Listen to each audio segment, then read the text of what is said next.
नमस्कार, मैं हूं श्रद्धा राय और जिम्मेदार कौन पे आपका स्वागत है। कितना समय लगता है नंबर 2 पोजीशन से नंबर 1 पोजीशन पे आने के लिए, और जिस हिसाब से जिस गति से भारत देश आगे बढ़ रहा है, हम जल्द ही नंबर 1 पोजीशन पे पहुंच जाएंगे और चाइना को छोड़ देंगे एकदम पीछे। कंफ्यूज रहना कि मैं किस बारे में बात कर रही हूँ, तो मैं बात कर रही हूँ आपसे पॉपुलेशन की, आबादी की। आज चाइना की पॉपुलेशन 145 करोड़ है और भारत देश की लगभग 140 करोड़ के आसपास पहुंच चुकी है। ये वही भारत देश है जहां पे विभिन्न संस्कृतियों, अनेक प्रकार के मौसम, अनेक प्रकार की फसलें और भाषाएं बोली जाती हैं, बेहद समृद्ध बौद्धिक इतिहास, इतना सब कुछ हमारे भारत देश में है। फिर भी हर बार भारत देश गरीब देश की श्रेणी में क्यों आ जाता है?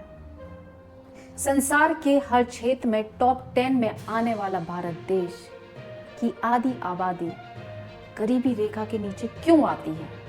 क्यों हर बार भारत देश भूखमरी के इंडेक्स में शामिल हो जाता है? ऐसे कई अन्य सवाल हैं जो आपको, मुझे और हर उस भारतीय को परेशान करते हैं जो अपने भारत देश को विश्व के सिरमौर के रूप में देखना चाहता है। इसका जवाब हर व्यक्ति जानता भी है, समझता भी है, पर बोलने से और दिखाने से घबराते हैं। दरअसल इस सब चीज के लिए दोषी हम खुद हैं, चोर कोई और नहीं, हम में से ही कोई एक है। वरना ऐसा कैसे हो सकता है कि जहां देश की जनता 140 करोड़ है, वहां केवल 5% लोग डायरेक्ट टैक्स पे करते हैं।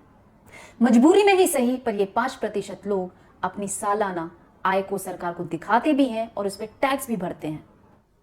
तो क्या इसका ये मतलब हुआ कि केवल ये 5% लोग ही कमाई कर रहे हैं, बाकी लोगों की कोई कमाई ही नहीं हो रही है, या फिर वो 2.5 लाख के स्लैब के अंदर ही कमा रहे हैं? अगर आप अनऑफिशियल नंबर देखें तो आपको पता चलेगा कि 20 करोड़ से ज्यादा लोग ऐसे हैं जिनकी सालाना इनकम 10 लाख के ऊपर है, जिनमें कई तो झुग्गियों में रहने वाले कबाड़ी, कुछ किसान, पानीपुरी वाले, डोसा कॉर्नर, ये सब उसमें शामिल है। उदाहरण के लिए आप किसी भी शहर, बस्ती या कस्बे के किसी भी एक प्रसिद्ध समोसे की दुकान पर जाएं और वहां पे सिर्फ 1 घंटा खड़े रहें तो आप पाएंगे कि वहां पर 1 घंटे में ही 300 से 400 समोसे हाथों हाथ बिक गए।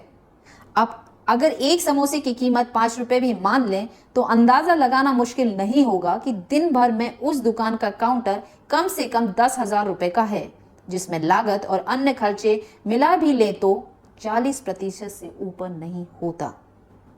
इसका मतलब कम से कम 6,000 रुपए का शुद्ध मुनाफा इस दुकानदार का रोज का। मैंने तो ऐसे कई किसान भी देखे हैं जो लग्जरी गाड़ी में घूमते हैं, क्योंकि उनकी इनकम भी टैक्स फ्री है। पर क्या कर सकते हैं, राजनीतिक मजबूरियां जो है, वोट बैंक का चक्कर जो फंसा है, इसीलिए इन सब की आय आयकर में शामिल की ही नहीं जाती है। उल्टा इन सब को मुफ्त योजना के द्वारा पोषित भी किया जाता है। इसीलिए मुफ्त की बिजली, मुफ्त का पानी, मुफ्त की शिक्षा, स्वास्थ्य, सब कुछ मुफ्त है और ऊपर से इनको टैक्स भी पे नहीं करना होता है। वैसे इसमें कोई बुराई भी नहीं कि सरकार अपनी जनता को free education, free medical facility दे। अगर आप वर्ल्ड वाइड देखें तो मोस्ट डेवलप या डेवलपिंग कंट्री भी फ्री एजुकेशन और फ्री फैसिलिटीज अपनी जनता को देती है, पर भारत में सिनेरियो कुछ अलग है। यहाँ पे वोट बैंक के चलते हुए कुछ भी फ्री कर दिया जाता है। उनका क्या जाता है? थोड़ी राजनेताओं के पिताजियों का कुछ जा रहा है। यहाँ जो भी लोड है, सारा का सारा लोड सिर्फ और सिर्फ टैक्स पेयर पे आता है। पर यहाँ पर मैं उन लोगों की गलतफहमी दूर करना चाहूंगी जो ये सारी मुफ्त योजनाओं का फायदा लेते हैं, इंजॉय करते हैं, और क्योंकि उन्हें ऐसा लगता है कि वो टैक्स पेयर तो है ही नहीं, उनकी जेब से क्या जा रहा है। तो जनाब, जब आप बाजार से एक 10 रुपए का बिस्किट का पैकेट भी खरीदते हैं तो उसमें 1.5 रुपए का टैक्स आपके जेब से ही जाता है। तो ऐसा कुछ भी नहीं है जो आपको फ्री मिल रहा है तो वो वाकई में फ्री है, आपको इनडायरेक्टली उस पर टैक्स देना ही पड़ता है। एक बहुत अच्छी कहावत है इंग्लिश में, There's nothing called free in this world and you pay for every single penny। यानी कि आपको कुछ भी फ्री नहीं मिलता इस दुनिया में, हर चीज की एक कीमत होती है जो आप खुद भरते हैं। उम्मीद करती हूं इस बात को आप मोटे तौर पे समझ गए होंगे, और अगली बार जब आप वोट दें ऐसे राजनेताओं से बचें जो फ्री फ्री फ्री करके आपके कीमती वोट का इस्तेमाल करते हैं।